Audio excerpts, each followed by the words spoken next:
Guilty as charged. Guilty as charged. Guilty as charged. Guilty as charged. That's my guy.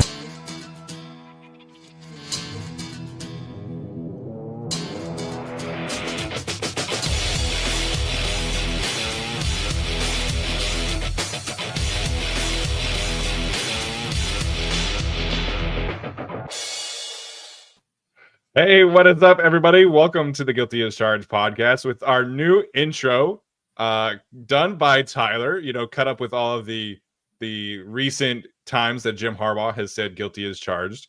As we have said before, I don't think he knows we exist, but he loves that phrase. And so, Tyler, nicely done, man. Good job on the new intro. Proud of you. Yeah, I wanted to see just like, do we get demonetized for using those?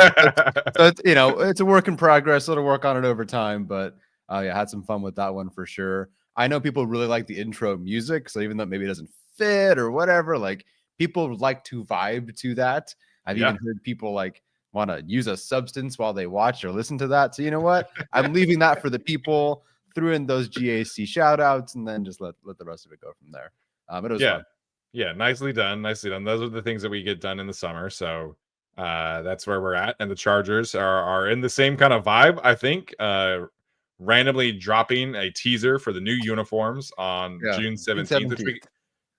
June 17th, which is kind of crazy. And we're July 15th is the drop. So we can talk a little bit about that. Our main topic of the day is going to be why the Chargers could potentially underachieve in 2025. As a preface to this point, apparently we are not Chargers fans because we are doing a video like this, even though both of us predicted 11 wins officially for the Chargers a couple weeks ago when the schedule dropped. So this is just about us analyzing scenarios where the Chargers could potentially underachieve. Thursday's show is going to be analyzing scenarios why they could overachieve. So this is not our opinion of like this is going to happen, but we are going to be analyzing different scenarios. And apparently that means we are horrible fans, according to Tim Compton, and that it means that we hate the Chargers, despite dedicating 30 hours-ish a week of our spare time to covering the Chargers, working for the Chargers social media channel, spending hundreds of dollars, thousands of dollars on merch behind us. But yeah, apparently we hate the Chargers. So appreciate Tim in the comments there. Steven must have had a bad golf day. I think Tim was kind of joking there for the most part. I think he was joking. Now, I will say, I looked at last year's video in our comments. One, it did half the views that the overachieve one did. Two, some of the comments were like, get out of here with this nonsense. But as we'll talk about in today's episode, some of those things we did discuss last year were very relevant throughout the season. And it's important to talk about these things. I know half of Chargers fans who listen to us won't even click on this video. I know that there are creators who would not even make this kind of video for their channel, Chargers or otherwise, because it's not safe. You know, you got to wait until it's like a safe thing publicly to like diss the team or point out the flaws in the team. I'd like to get ahead of that. We like to get ahead of that. We operate in the world of realism as best we can. We're generally more optimistic, but got to get ahead of these things before. Because you know, honestly, to be completely honest, it's so gooey, sappy, sweet, and everything's all good right now. This is just the appropriate amount of negativity, I think, to have a little bit more fun this summer because everyone's going to be a Pro Bowler and Gadsden and Harris and Hampton and the other Harris and everybody. Everybody's so good. It's amazing.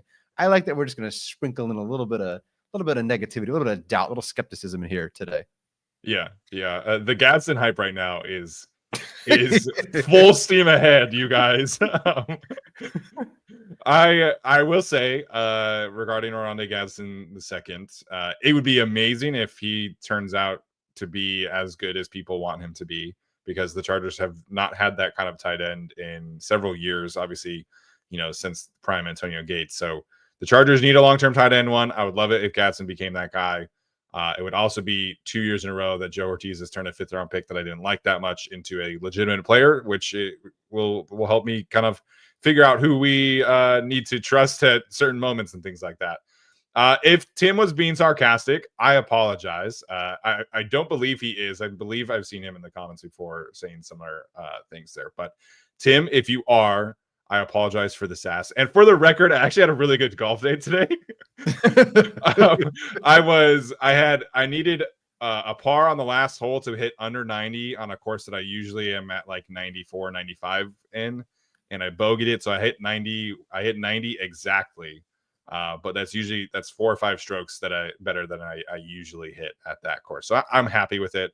I've played golf 4 times in the last 10 days. So, I'm getting some sun, having some fun, and it's a good time. Cool. Congratulations. That seems like a good number. Good. Yeah, you touchdown. touchdown. You were doing the new intro. I was out golfing. It's that time of year for us. Yes, exactly. All right, before we get started on the uniform talk, before the underachieve talk, I have to give a quick shout out to our friends over at PrizePicks, the best and easiest way to consume daily fantasy sports, and we are super grateful for them for being a partner and sponsor of the Guilty as Charged podcast. Do you know basketball? There's only one series left in the playoffs, and the championship is officially on the line. That means time is running out for you guys to put your final takes to test on PrizePicks, the best place to cash in on your favorite sports. There are several promos going on.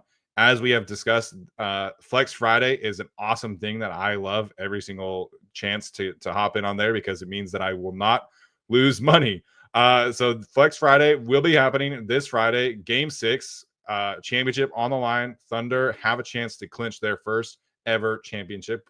Pacers obviously have to win or their season is over. So Flex Friday, you can opt in and tap the checkbox in your lineup builder to be eligible for the protected play. Choose squares from any game on the board. If your lineup does not win, you get your net losses back in promo funds up to your promo limit as soon as the lineup settles. The best way to do this is you download the PrizePicks app on whatever kind of platform or telephone that you use, whatever app store you have. Use the code GUILTY at checkout to get $50 instantly after you play your first $5 lineup. That is code GUILTY to get $50 instantly after you play your first $5 lineup. PrizePicks, run your game. All right, Tyler. So new uniforms. July 17th is July 15th, excuse me, is the official drop date right before training camp. So that week is going to be super busy for the Chargers social media team, as I would expect a certain extension will potentially be happening at that time as well. Lots of content, of course.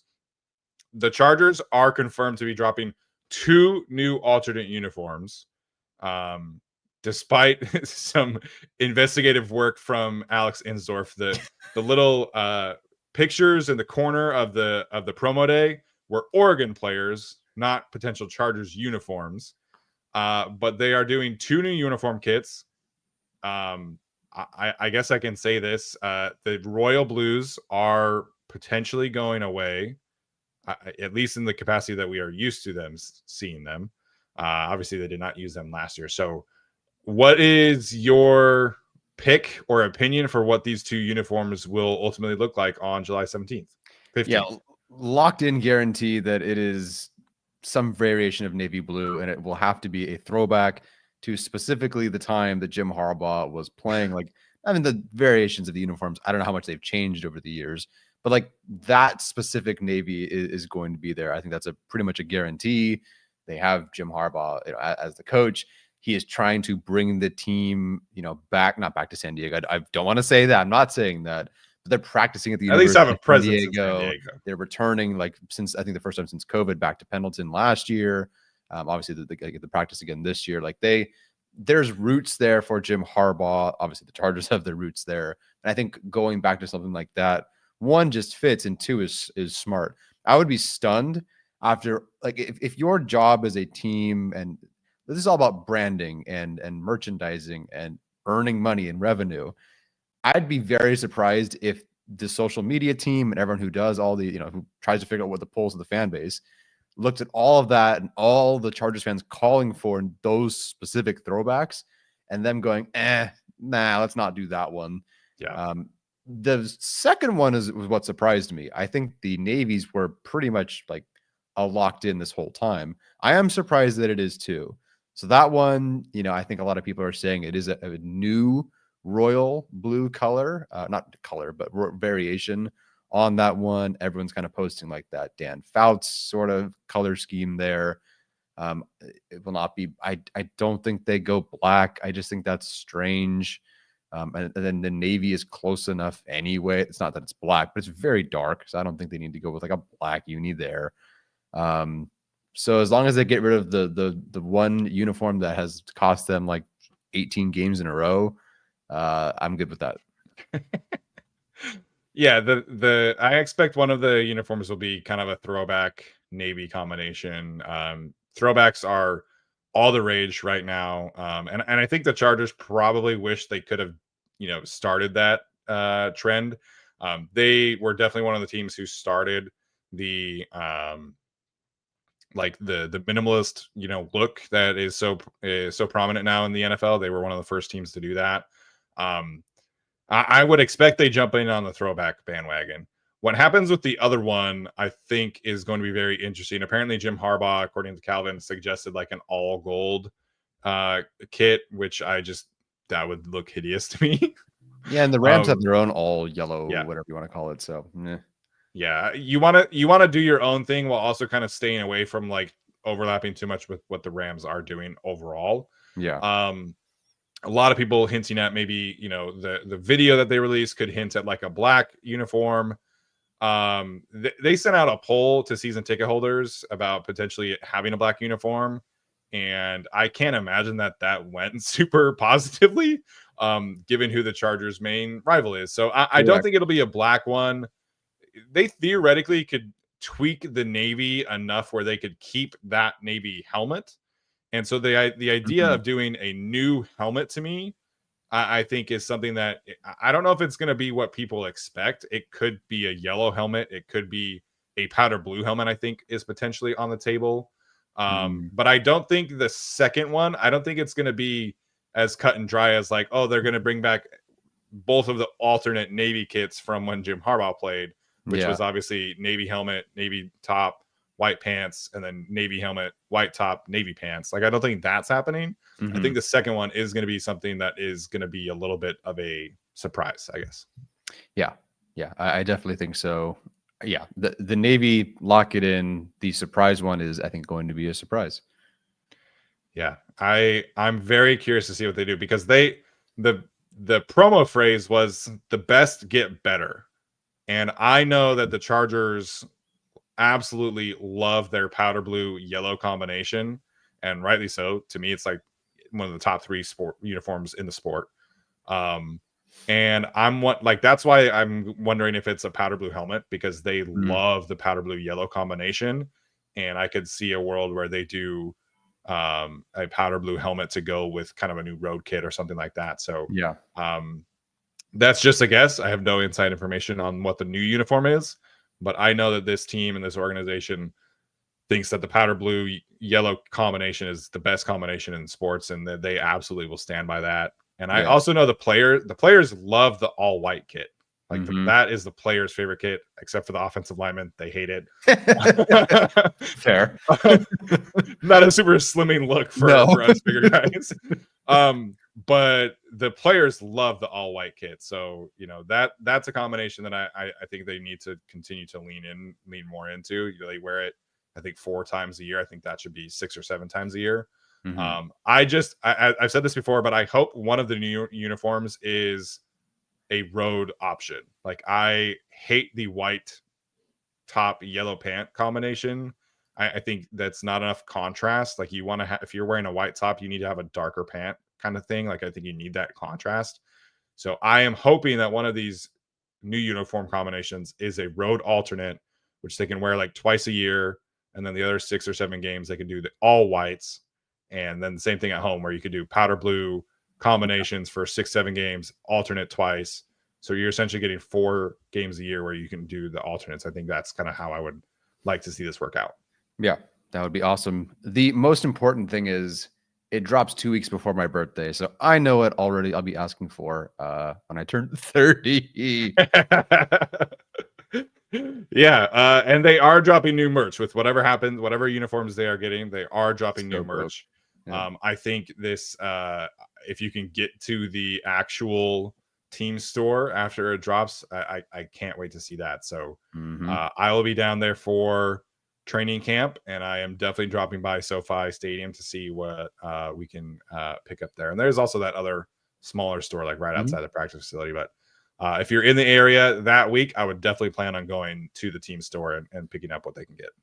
Yeah, people ask me all the time where I get something that I'm wearing. It's always the SoFi team store, and you can't get it anywhere else. So I know they're trying to put some stuff online, but it's pretty exclusive just to people that go to SoFi. So yeah, get down there. Yeah, the team store is fantastic. I like the homage stuff. I'm wearing an homage shirt today. The other like Fanatics stuff, I just don't find to be like the quality's not super good. It doesn't last super well in terms of the material. So I try and get to the team store as much as I can and buy stuff. And they always have, like the sweater that you're wearing today is from the team store. So shout out to the team store. Peter was saying that somebody posted a gray kit with powder blue and yellow accents. That wouldn't shock me either. An actual block of granite look. Yeah, sure. As long as it's not too much gray. Like the Lions have an all gray look that I think is like ridiculously too much gray. Still kind of fits them at least though. Yeah, for sure. Motor City and all that. Yeah. I wouldn't hate a gray one like I said, as long as you're able to kind of like balance it out with the brighter tones and things like that. Mhm. But yeah, I would be stunned if it's a black uniform. I don't think that's going to be happening. Yeah.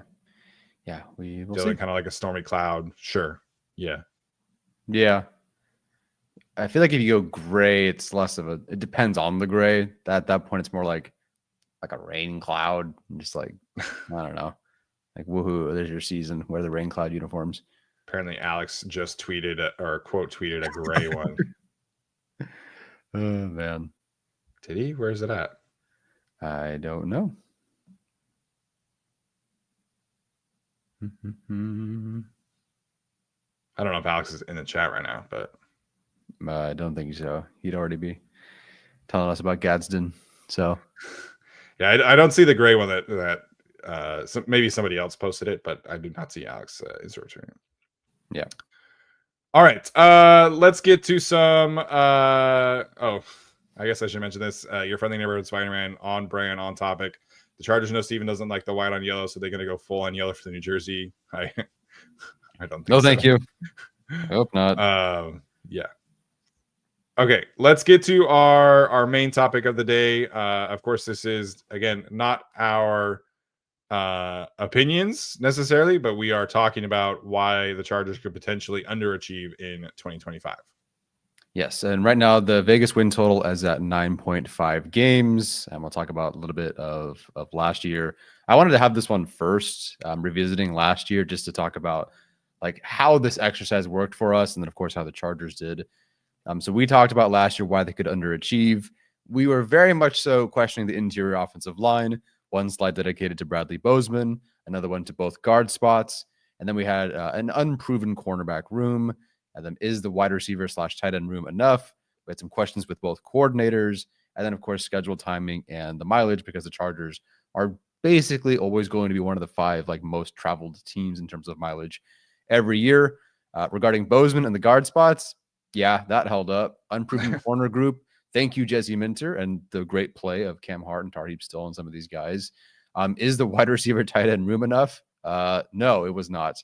Coordinator questions, we're going to mention both today. Even under the underachieved part, we will mention Jesse Minter, and the schedule we'll talk about as well. It was at 8.5 games last year, which means they're only projecting 9.5, so one more win, I guess, this year. Or the line is 1 win. The line is 1 win higher, but they did win 11 last year. But there's a lot of reasons why they might win as much or under that this year. So Tim jumped back in here and said he was mostly joking. So I apologize for the sass, Tim. It's hard for me to understand sarcasm through a screen. So my apologies. Thank you for the support. Thanks for jumping back in here and clarifying your point. I appreciate that. But yeah, getting back to 2024, there's obviously some things that will carry over to this year. Arjun told us after the season that this was the first time the Chargers had exceeded their preseason win total since like 2013, I think was what he told us back then. So yeah, that was not really a thing under the previous regime. So appreciate Jim Harbaugh for getting us back on track there. Yeah, it definitely wasn't in the Steele era. Yeah. So the first thing we'll talk about, I think the first few that we have on here are going to be defensive related, and some of these things, like, you guys are probably know what we're going to be talking about, but Yeah. especially the offensive line is going to be featured today. But in terms of the first thing we wanted to touch on, we're focusing on the defense first. The lack of proven interior pass rush is something we've hinted at. I think they've done a decent enough job throwing a lot of bodies at this problem. Morgan Fox, 29 pressures, Poona Ford, 23 pressures. Those were your two highest pressure getters last year. They both left in free agency. Obviously, Teair Tart is back. He had 16 pressures, but was actually fairly efficient with his pressures, but not a ton of volume there. Otito Ogbonnia, same kind of thing, 14 pressures. Justin Eboigbe had 0 pressures, very rarely played.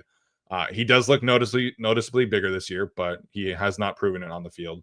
And then offseason additions, Deshaun Hand had 15 pressures last year. Naquan Jones, 9 pressures last year. I think 3 of which were actually against the Chargers when they played them. And then Jamari Caldwell, draft, who he thinks he is a much better pass rusher than he was allowed to show at Oregon, and I would definitely agree with that.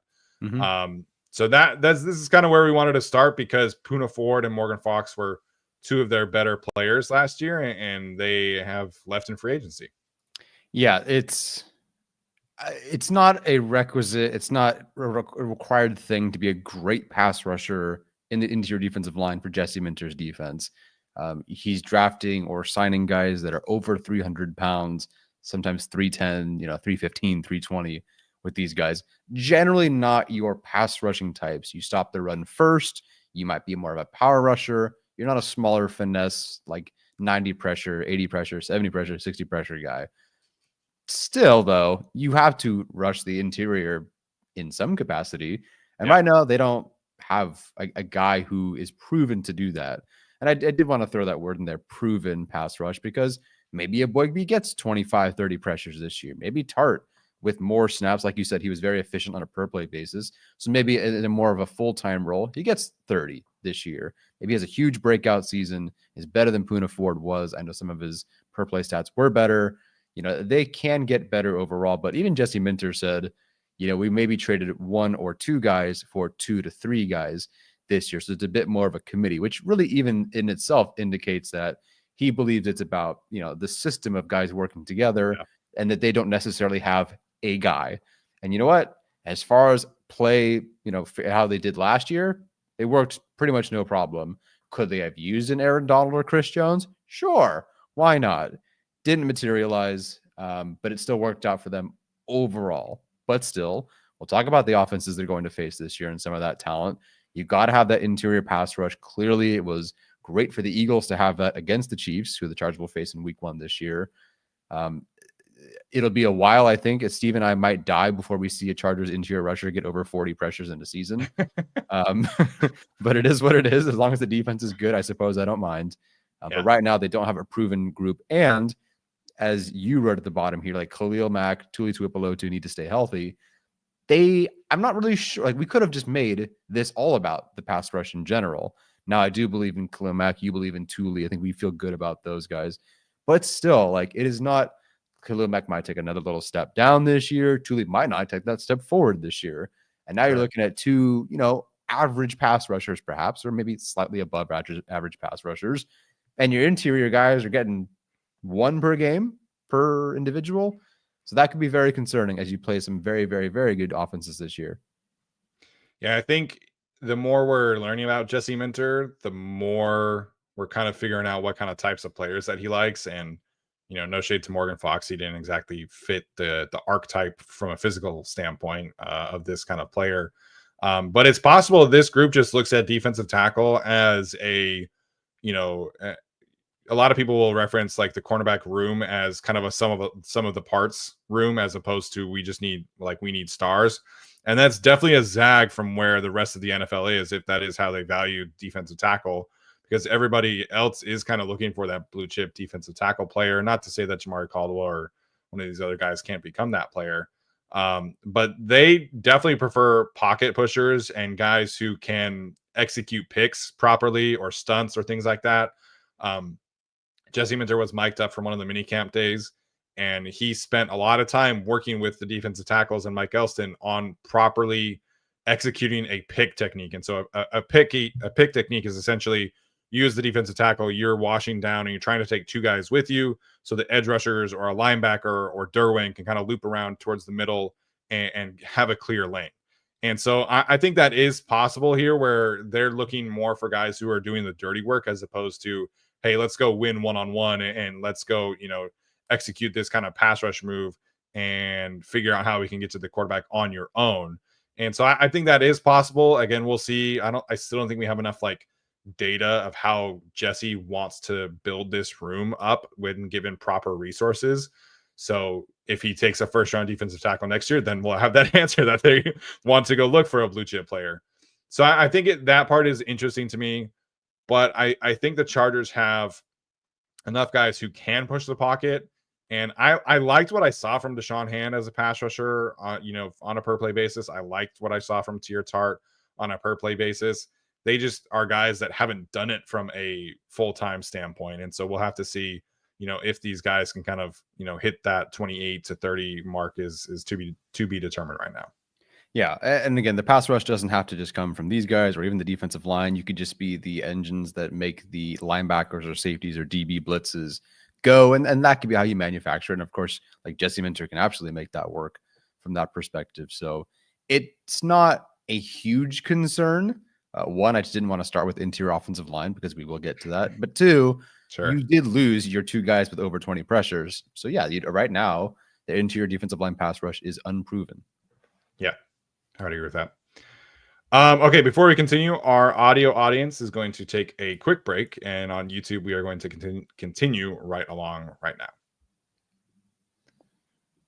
All right. Quick shout out to Leia Smith, who's always in our comments. We always appreciate her. She's jumping in for a live show tonight, sending a super sticker. Thanks so much, Leia. We really appreciate you as always. And thanks for sending in a super chat today. Yeah, very, very kind as always. I appreciate the comments, the support, all that.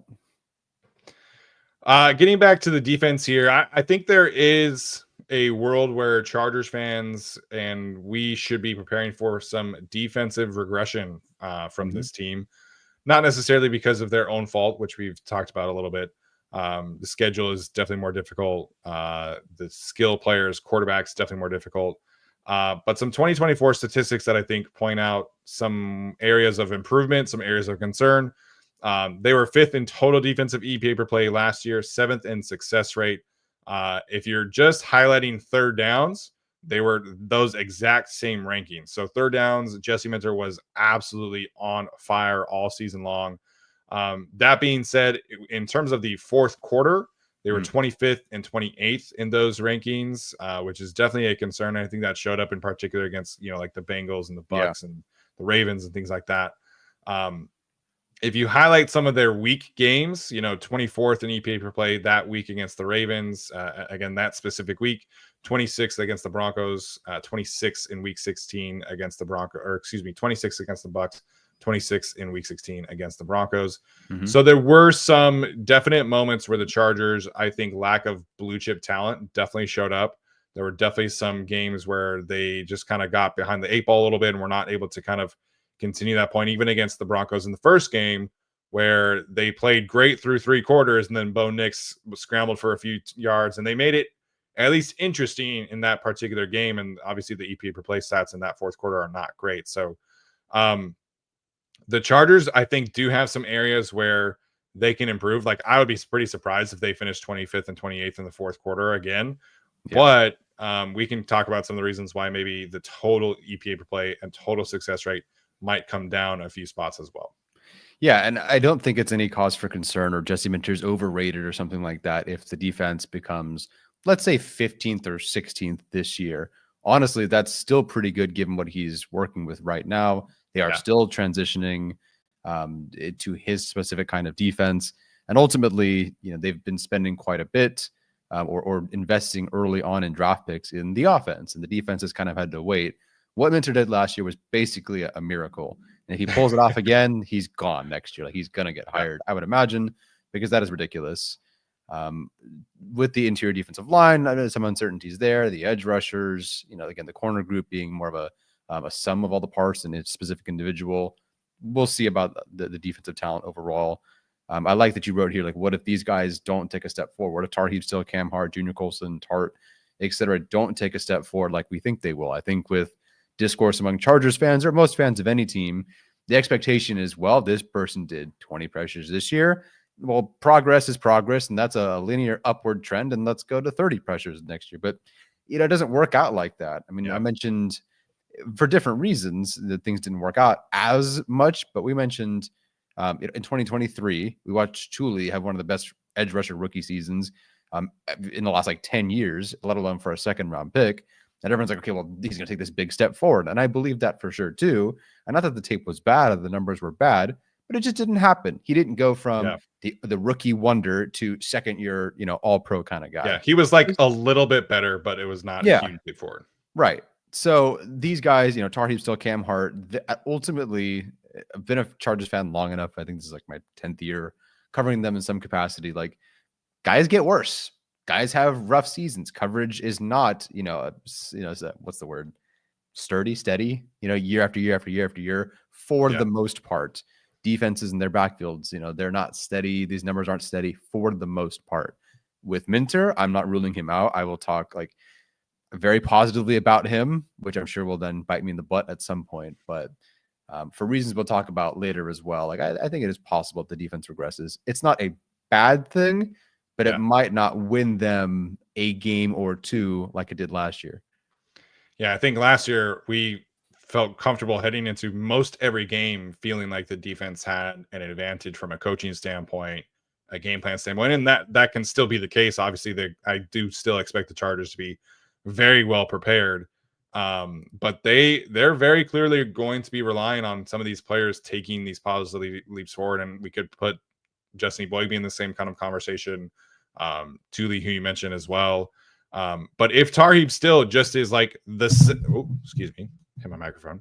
If Tarheeb Still is the same player from 2024 to 2025, I think that drastically changes what the Chargers could be on defense. Whereas right now, I think he's putting in the work. I think he's putting in all the in everything. I think there are traits there for him to take a leap forward and be their best corner, legitimately best corner. But if it is not, and if the interception luck goes the other way, where he gets maybe one interception instead of four, that's a big deal for where the Chargers can be at from a defensive standpoint. Junior Colson looks like he's in great shape. He didn't really play a whole lot last year. They probably need him to take a big leap forward if they can reach their ceiling. But if he is slightly better than what they got of the combination from Denzel Perryman and Troy Dye, it helps. But I think in order to hit their ceiling, they need him to take a sizable leap forward.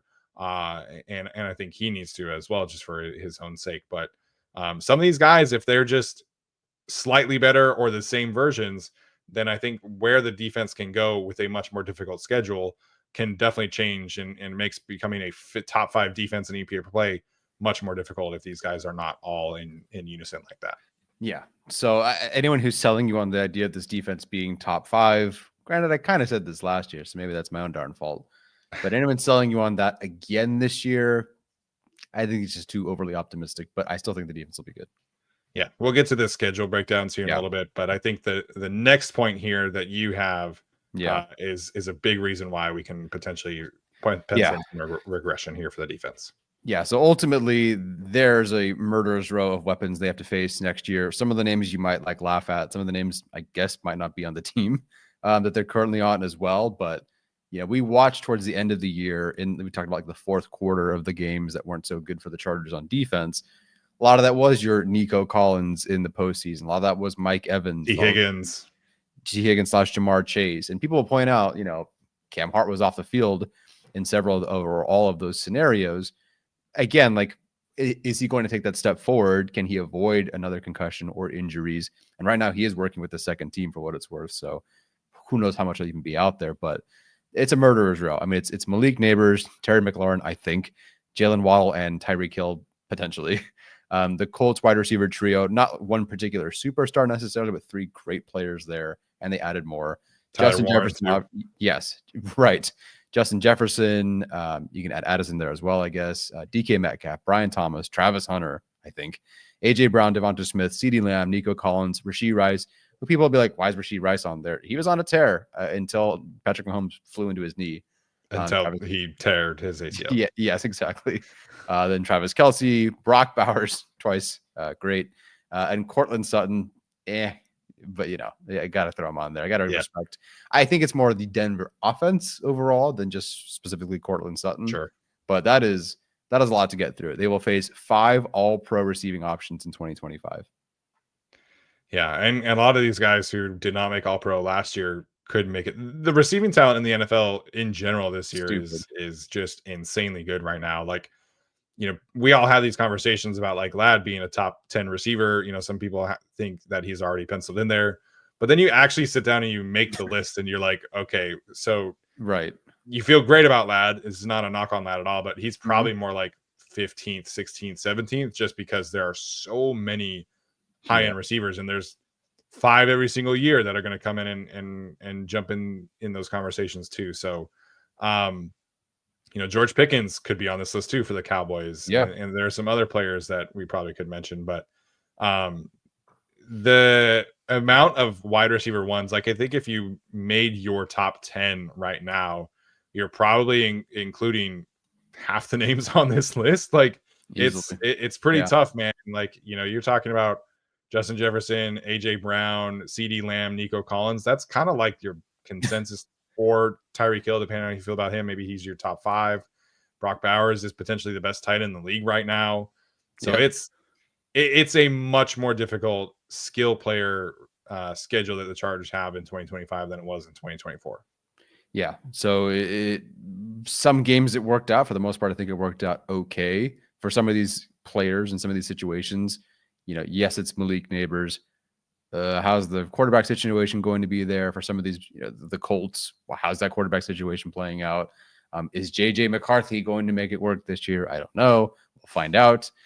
But ultimately, these are some pretty good receiving options. Yeah. Yeah. And I think the Chargers have given themselves a much better group of depth options if Cam Hart can miss time, but like Dante Jackson against Devontae Smith, man, like I'd be nervous about that matchup for quite a bit. Yeah, no, I definitely agree there. I'd be curious to look at last year's, not just best wideout on each team, but like the best 2 receiving options on each team and how they compare to these ones. But there's not a lot of just pure I don't know, we're playing the Titans this week, or we're playing, I don't know. It's a tough schedule ahead. The Saints without Chris Olave. Oh, did he not play that game? He was injured on the second drive. Oh. Yeah. So those kind of stuff, or the Panthers last year. Yeah. Yeah. That kind of stuff. Mm-hmm. All right. Let's get to the offensive side of things here. I think we talked a little bit about Greg Roman last week. I think he has become a bit of an unnecessary punching bag among the fan space, amongst NFL fans. But I think there is a legitimate question that we can talk about in terms of where the offense can truly go with Greg Roman as the offensive coordinator. So some statistics from last year: they were 20th in overall success rate. They were 18th in drop back success rate. They were 27th in rushing success rate. And specifically on third downs, they were 27th in success rate, which is a problem that we highlighted all year long. And we'll get to some of the reasons why here in a second. Herbert had a career high pressure to sack percentage and was sacked 45 times overall. So there were some definite weaknesses to the offense. And this is not just a Chargers thing. This is Greg Roman. This is kind of who he has been for his career. There were definitely some strengths. There were definitely some good moments. There were definitely, some positives overall. And to Greg Roman's, credit, Justin Herbert missed a ton of time in training camp. He was injured to start the season. I think they finished 13th in offensive DVOA, which takes into account your opponents and things like that. So it wasn't all bad. And 20th, I think, is probably higher than what we maybe would have expected if we had known that Herbert was going to miss all that time and deal with those kind of injuries. Mm-hmm. But I think in regards to Greg Roman, if you look at the games where they struggled, there were very clear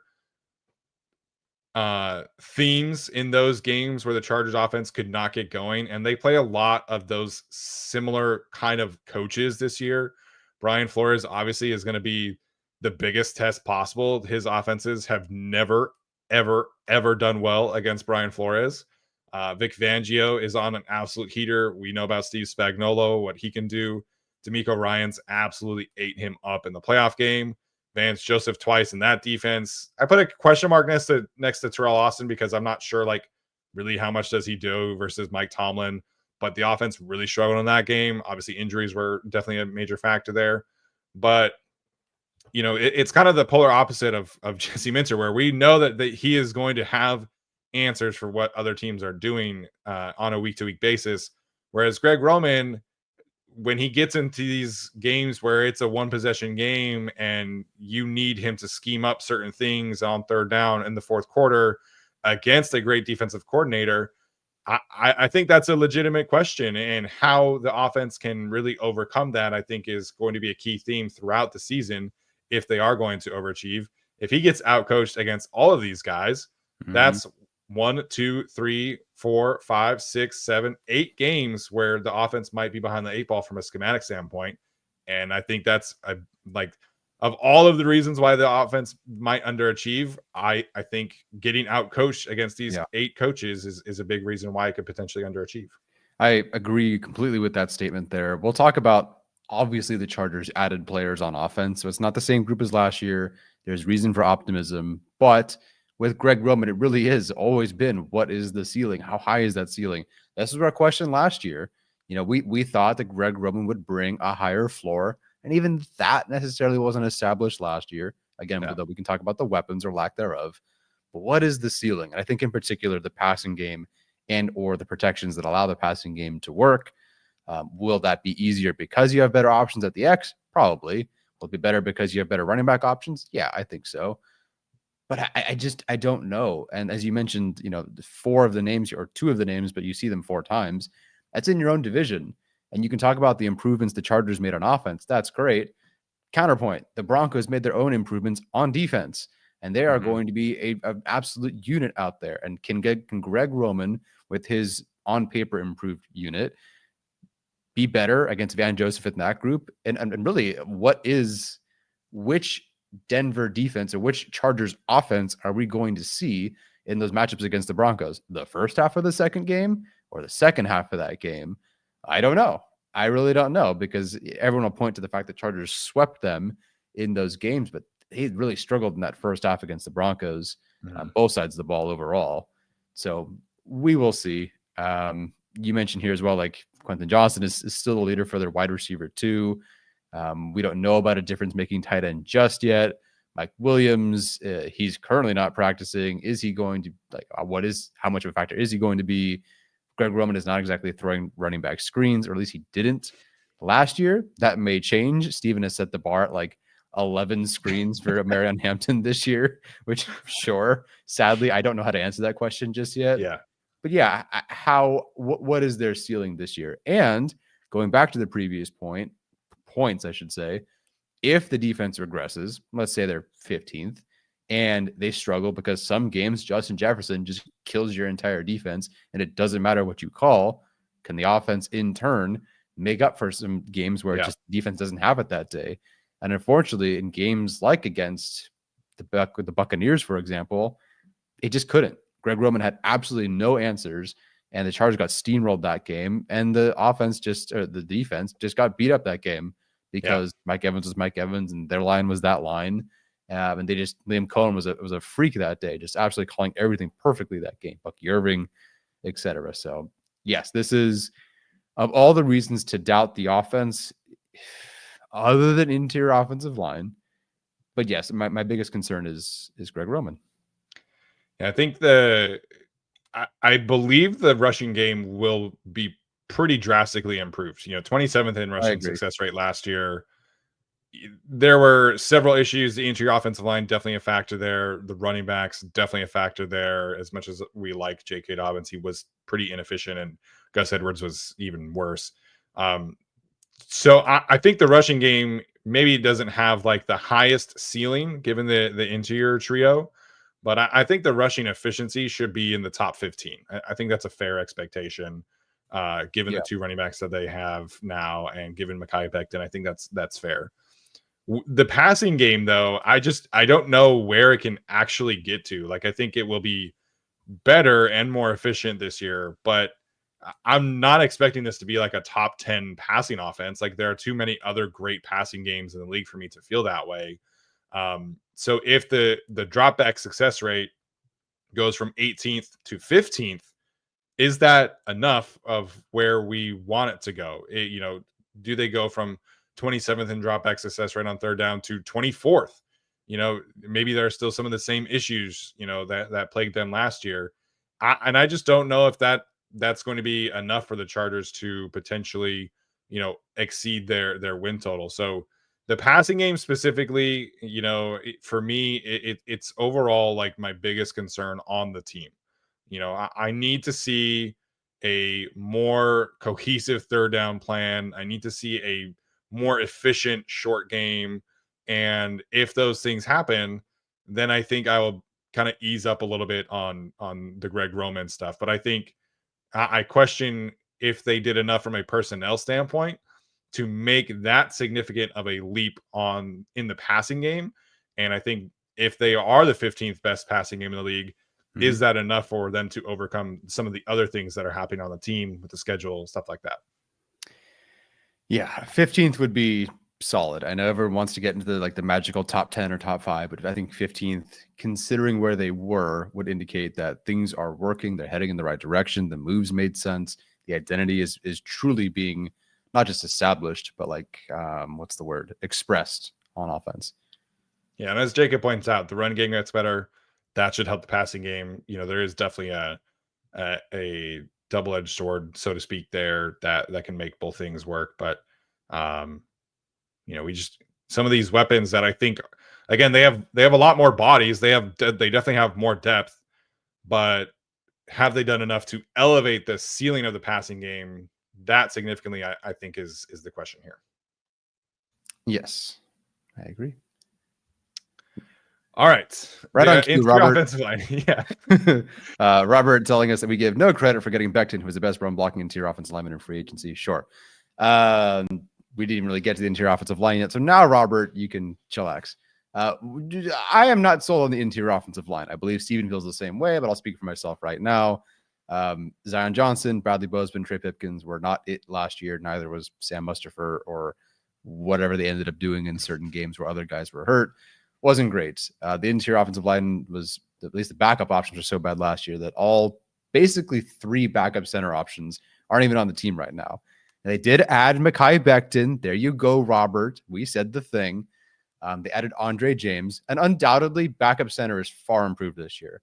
No matter what happens, I cannot say they didn't improve backup center. Thank goodness. Mekhi Becton is added to the team. Then they drafted Branson Taylor on day 3. He looks like he'll be like a backup left guard-ish for them.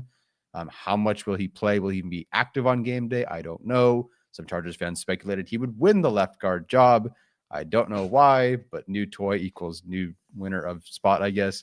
That has not come to fruition at all so far. Yeah, I think Carson Barnhart has been ahead of Branson Taylor so far. Jeez. Anyway, the concern is not just, I could have said this, and we did talk about this, and people hate us sometimes for talking about this 2 months ago, that I'm not sold on the interior offensive line. They signed Mekhi Becton in March, and I could still say they're not sold on the interior offensive line. But then we've now seen over the last month or so, the left guard and center spots, okay, they might have different players on them, but they're the same players. They just did that with them. So I'm not completely sold on the interior offensive line. And ultimately, yes, Robert, Bobby, I do believe that Mekhi Becton is a very good run blocker. At the end of the day, he does have the same pass blocking efficiency as Trey Pipkins and Zion last year. I'm not saying he's not better or that his assignment was, easier or whatever, but the numbers weren't like so good that this is a slam dunk easy upgrade. And this was, without a doubt, in the best offensive line system situation in the NFL. It did not work anywhere else he went, if the Jets, specifically just the Jets. And I guess he didn't play guard with the Jets, but it was 1 year last year where his numbers were very good or maybe concerning in the pass blocking department. And now he's with the Chargers, who I don't think did a very good job with the interior offensive line last year, and at minimum are not Jeff Stoutland and are not the Philadelphia Eagles. So I have my concerns about Becton either keeping or maintaining his pace or exceeding what he was and continue to improve from what he did last year, because this is a very different situation than playing next to the guy who got $20 million to be your new center, Jurgens, and the right tackle is, I don't know, Lane Johnson. Not that it's a terrible situation to play next to Joe Alt, but still, it's not the same as being over there with an established unit and group and coach and all that. So I have my concerns about the interior offensive line. I feel much better about Becton, but I still have my concerns. Yeah, I think Becton's ability as a run blocker will definitely help elevate the run game. I feel like I just said that on the last slide. I feel like I could be wrong there, but I think I did. When going back and watching some of the Chargers offensive line tape from last year, it was a major concern of the teams. Like they actively did not want to run to the right side, and part of that, a very large part of that, is what Trey Pipkins was able to give them. And I think the Mekhi Becton signing is great because it pushes everybody down a spot, right? It means Pipkins goes from a starter to backup. It means Sawyer goes from offensive lineman 6 to offensive lineman 7. So it gives them more options, gives them more depth. But I don't want to rehash all of our previous points about the interior offensive line. Like, you guys listening know how concerned I am about it. To give them credit, like, they have done a better job of adding depth. Backup center is better this year. Their backup swings are better this year because they moved down a spot. But I think of the personnel of the roster, I think this is undoubtedly the spot where most fans should be concerned. Because yes, signing Mekhi Becton helps. He has a lot of injury history, and if he gets injured, then we're back to square one. Maybe Zion's your center, and maybe he's better at center, and that kind of eases some of the doubts here a little bit. But yeah, I think it's beyond fair to criticize this particular part of the offseason. Yeah. And look, they could all take steps forward. That would be awesome. I would love that. As a cynical Chargers fan, I don't buy it just yet. Yeah, not quite yet. All right, we're going to take one more quick break, and then we'll be right back. Again, our YouTube audience is going to continue right along. All right, from a scheduling standpoint, we hit on this last year, so I feel like it was fair for us to hit on it this year. Heading into 2024, the Chargers had 4 playoff teams on the schedule from 2023. Obviously, the Chiefs twice, the Ravens, the Steelers, the Buccaneers. Unfortunately, they lost all of those games to those teams, which is not great. They played 6 teams in 2024 who had a preseason win total above 8.5. So that's again, right, kind of hovering at that 500 line. And then the Broncos twice and the Bengals are really their only victories against winning teams. So the schedule last year was significantly easier, and they got a huge break playing the NFC South. And that specific conference, the Chargers were able to go 3-1, obviously losing to the Buccaneers, but they took care of business. And that's kind of the change of Jim Harbaugh. They deserve a lot of credit. Outside of the Cardinals game, they really didn't lose to any teams that they should have beaten, which is fantastic. In 2025, sorry. Yeah, that's what I said. Outside of the Cardinals. Oh, sorry. I okay. take back my cough and sneeze. That's okay.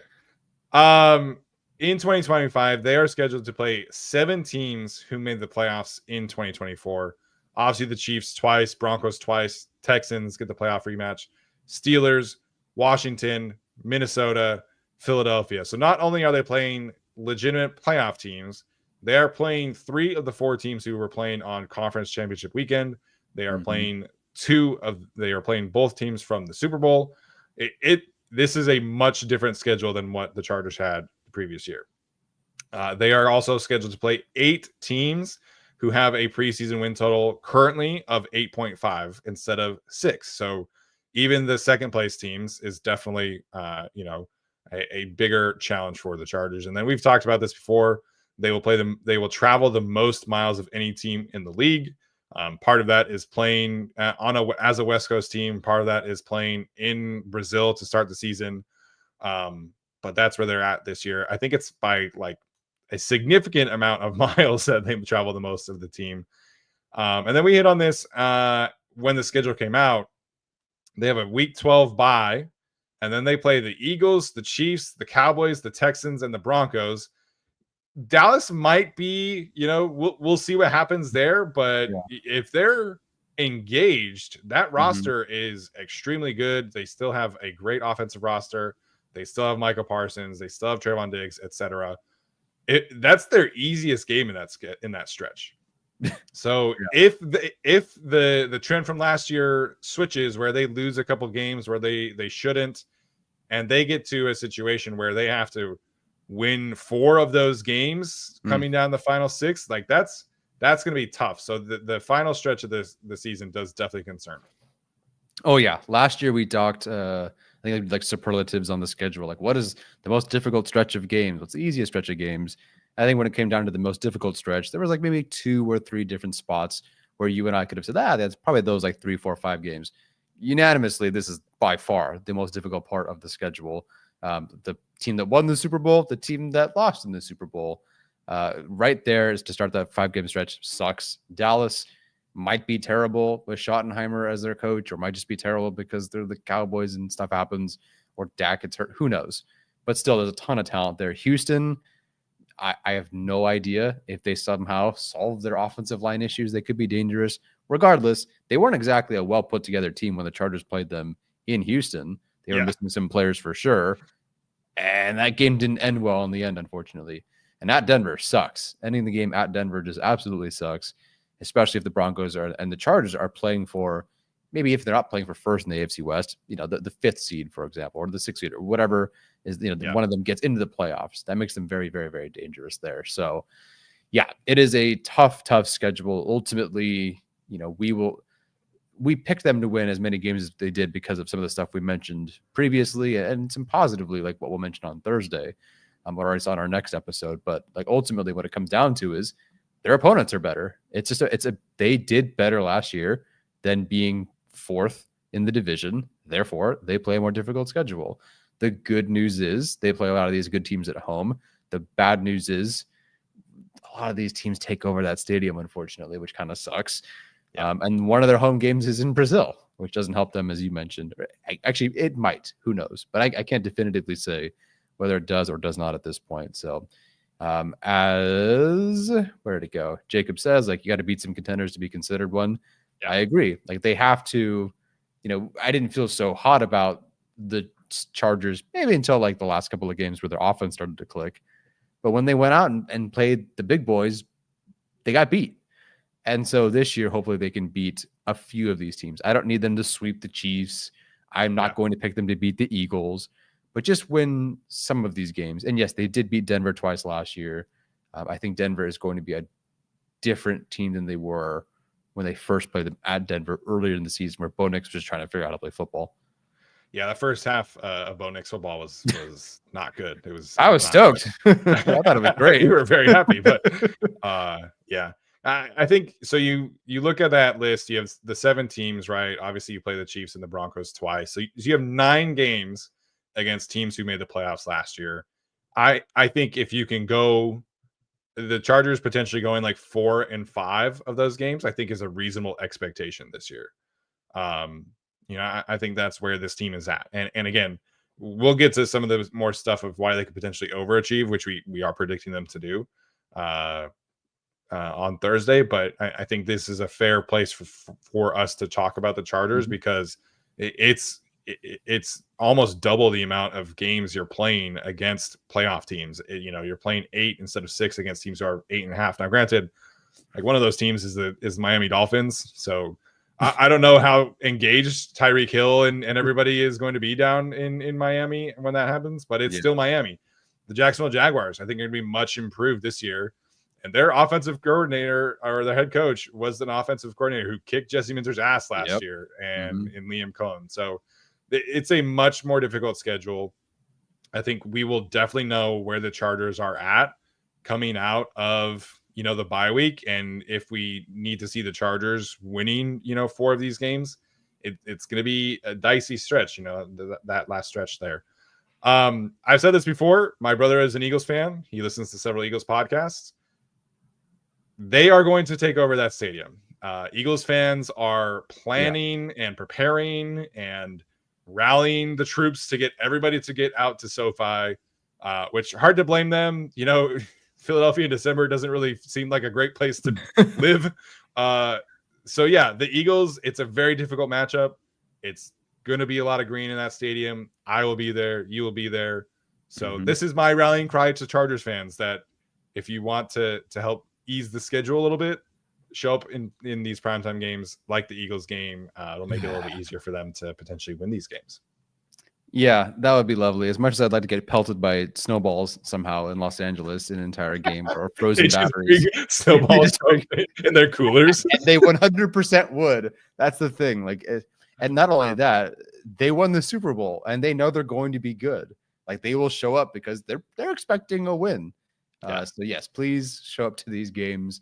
I will be there. I will be there when they play the Raiders, and none of you else will be, but that's fine. Yeah, that one I can't help you with. I'm not going to. I love the Chargers, not enough for me to show up for those games personally. Thanks. Send the 5'9" Chinese guy out there, but Steven can't be bothered. It's just a game that's really low on my list of games I want to attend. I get it. Yeah. There are more interesting matchups for sure. Yeah. All right. That is it for our slideshow there. Tyler, any other final thoughts regarding potentially underachieving before we get into some of these questions and super chats? Sure. Just because we're sort of on the record kind of part of the schedule and all that, like Joe was asking, what do we predict for the record? I think we both picked 11 wins. Yeah. By the end there. Obviously we expect them to overachieve compared to their win total prediction.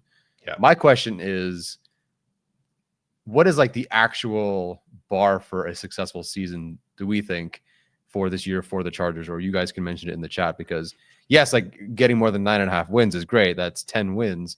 But really, I think we're looking for at least a playoff win, in my opinion. Yeah, playoff win. I don't necessarily care about like the actual number of wins. If they get into the playoffs at 9 wins and they win a playoff game, I think you can still call that a successful season. Obviously, if they get to 11 wins, that'll make it a lot easier to get that potential playoff win. But I think the playoff win is absolute bare minimum. If they win 10 games and get bounced in the first round, I think that's a failure of a season in year 2. Yep. Like, I think the bar is making the playoffs, and you have to be able to, exceed that in order to be successful. Yeah, I'm not even going to spend time, unless it's a terrible take and it's attack on his character. I'm not going to spend a whole lot of time defending Herbert this offseason, not because I don't think he should be defended, but like ultimately this team's got to win, and it's up to the team, not just Herbert, but the team needs to win to get that monkey off of his back. And then people will move the goalposts again, but at least they've moved. Yeah.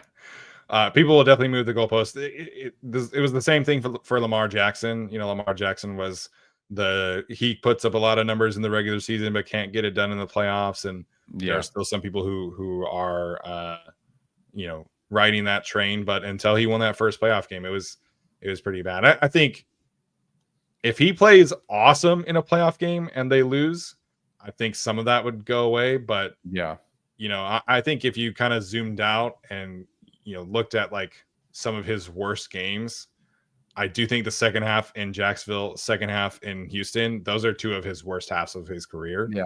And very unfortunate timing. So he's got to play well in a playoff game and win, I think, for him to like truly, get some pressure eased up off of him.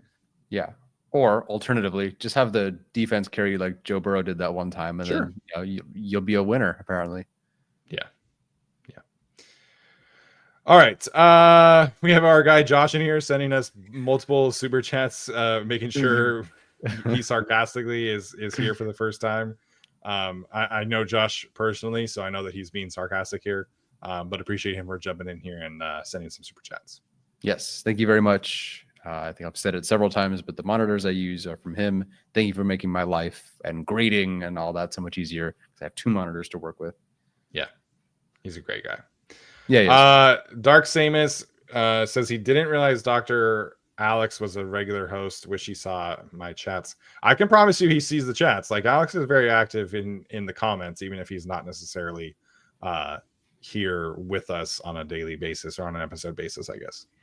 Yes, I think he's taken a slight break from all the Bolt breakdowns, but I'm sure he'll be back very soon. Plenty of stuff on Bolt Beat, getting a lot of great quotes. And it is crazy to see how often Alex is able to grab good quotes from the pressers. And I look for the other beat writers or other people who cover the team, and nobody else does it. Maybe it's a lot of work and maybe unnecessary work, but like, Alex gets a ton of attention and engagement from it. And I really appreciate it, because when we talk about mini camp reports and stuff going on, it's nice to have that log of little quotes to reference. Oh, Alex is in the chat here. What did he say? Oh, Rage spreading Chargers pessimism. Yeah, no, honestly, it is a lot of work, and I know it might not seem like it, but it's a lot of making sure you're on at the right times and making sure you're getting the full quotes and checking yourself and things like that. And yeah, then he'll go back and clip out a video of like the Rondé Gatson thing this week. So he puts a lot of time and effort into that, even if it's like it doesn't seem like it is definitely a lot of work that he does, and we definitely appreciate it. Yes, thank you for taking your time out of triple bypass surgery, open heart surgery on patients to tweet about the Chargers. Yeah. He is not currently a doctor. He is going to be a doctor soon. To be clear, that is not actually happening. I don't want him to get in trouble for somebody to clip that out, but he's a soon-to-be doctor. Yes, the board of medical school or whatever is watching our podcast 67 minutes in. Climate is in here and says, hi, chances of a Steichen reunion next season if Indy's year doesn't go to plan and they clean house, only if Roman shows his ceiling and LA decides to part. I can tell you that last part is not happening. The season would have to go horrifically in order for them to fire Greg Roman. He's going to be offensive coordinator again next year. Yeah. Any chance another team hires him to be their head coach? No. Maybe a college. Maybe Andrew Luck can convince him to go be the head coach at Stanford, but no. There's too much of a track record. There's not enough innovation. NFL teams are looking for, when it comes to an offensive coach, like they're always looking for guys who can bring new ideas to their team, develop passing games. It's just, it's a head coach in the NFL is definitely not happening. Yeah. So someone needs to catch Greg Roman playing solitaire during halftime or something. Or during the fourth quarter. Regarding Shane Steichen reunion, his background is just not really a background that Jim Harbaugh seems to be that interested in. Mm-hmm. Like I know Marcus Brady is with the Chargers, and I know like there are guys with different backgrounds, right? Like Shane Day has mostly been a Shanahan guy, and that's why the Chargers hired him first time around, because they wanted part of that to be their offense, and they used a lot of that. And there's definitely some outside zone principles with the Chargers, definitely some play action staples in there. So Shane Day definitely has an influence, but Shane Steichen to me in this regime doesn't really match up a whole lot. And I think if he does get fired, I think he's probably just going to call his old buddy Nick Sirianni back up and say, hey, can I come be the quarterback's coach again? And that's probably where he ends up at. Who's the OC in Philly? It was an internal guy. Oh, okay. I forget his name. Patullo? Sure. I think. Possibly. Yeah, Kevin Patullo. Cool. So yeah, he had been in Philadelphia a long time. I think we talked about him as like a potential quarterbacks coach, like the year that Shane Day got fired. I want to say, I think we talked about him briefly. Sure, I believe you. Okay, but yeah, Shane is definitely go back to Philadelphia if he gets fired. Yeah. Or Frank Reich is currently the head coach at Stanford on a 1-year contract, so maybe that becomes permanent, and maybe Shane goes out to Stanford. Everyone's going to Stanford. Greg Roman. Everyone's going to Stanford. Yeah. Mighty says, when a player signs their NFL contracts, can they use their name, image, and likeness for side money, or do they sign away all their rights to make money under their name? Endorsements are definitely a thing NFL players are able to do. Justin Herbert has deals with SoFi, Subway. What's the Dr. soap? Squatch. Dr. Squatch. When is he selling his bathwater? Did you see that with City Sweeney? Yes. And it's sold out like in 24 hours. People are sick. Yeah. One, that's disgusting. Two, if Justin Herbert sells that, I think I'd have to buy it. I'm not going to use it, but I just put it like right here. Yeah, it's a nice little safekeeping. So yeah, players can get endorsements however they want. Derwin James has the Oakley deal. I don't know who else on the Chargers has like endorsements, but Forrest Lamp had a lamp company sponsor him that one time. So whatever you can get it. Lamps Plus, I think, or something like that. Yeah, maybe. Yep. I remember that ad. He was doing a pass set while like holding a lamp. It was hilarious. It was great. You gotta step up your game, Steven, man. Instead of a regular pass set, you gotta hold a lamp. Yeah. So yeah, players are able to do that. Herbert could definitely push things more if he wanted to. Like with his hair, dude, he could easily get like a Head and Shoulders thing. Patrick Mahomes has the Head and Shoulders, but I'm sure they wouldn't mind adding somebody like Herbert. So this is not like the NFL. You can or not like the NCAA. You can definitely have endorsements, and you can have as many as you want. And like Rob Gronkowski has, and Marshawn Lynch are, and stuff like players like them have famously not spent any of their NFL money because they just live off of endorsements. So players are definitely able to get as many endorsements as they want. Yes. Mighty says if the Chargers win the Super Bowl, you have to drink that bathwater.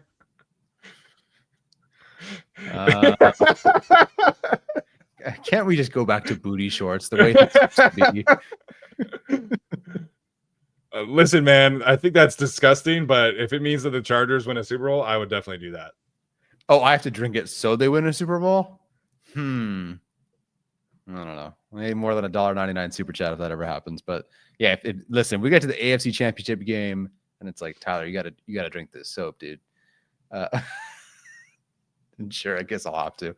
Did you ever see the Mike Vrabel interview when he was on Bussin' with the Boys? I don't know the specific part. So Will Compton asked him if he would cut off his testicles in order to win a Super Bowl, and without any hesitation, he was like, "Hell yeah, brother." So Rivers would say no. That's why he never won one. I think at the different ages you could say that. You could say yes, potentially. Yeah. Vrabel is like a 50-year-old man who already has had kids and everything like that. Yeah, he can definitely say yes. Yeah, if I'm 50 and they ain't won it yet, and that's the decision I got to make, just go get the hedge clippers. I got you guys. We'll do a fundraiser. Yeah, live stream. But yeah, drinking bathwater is disgusting. But if that means the Chargers win a Super Bowl, I would do it. Like I think that's one of the more reasonable things that I would do in that case, I guess. It could be worse. Like Justin Herbert's bathwater would not like if I'm power ranking the bathwaters I'd want to drink from NFL players on the Chargers. I think his would be up there a little bit.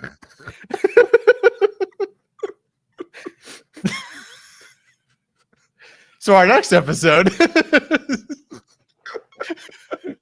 Oh my gosh. I don't think people want to power rankings or anything like that. I feel like the fans would. No, we're definitely not going to do bathwater rankings. I'm trying to think who'd be last. No, don't go that far.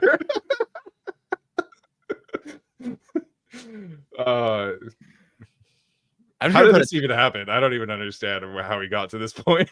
We asked about sponsors, and you asked about the Dr. Squatch thing, and then I went on a full whatever. This is what happens when I'm basically unemployed for an entire summer until I get back to school. My brain it just goes everywhere. Yeah. But yes, we are committed to the Chargers winning the Super Bowl. So whatever it takes. Yeah. Bozeman bathwater, can't do it. No. That's a no for me. Man. All right. Again, this was why the Chargers can potentially underachieve. On Thursday, we'll have the opposite end of this spectrum on why the Chargers could overachieve, which we do think that they will. Obviously, their Vegas win total is 9.5. So Thursday will be a much more fun episode, I think, for some people. All right, guys, that is going to do it for us tonight. This has been another episode of the Guilty as Charged podcast. We appreciate you so much. Make sure to leave a comment, like, subscribe. All that good stuff does help continue to run the show. We will see you on Thursday. As always, bolt up.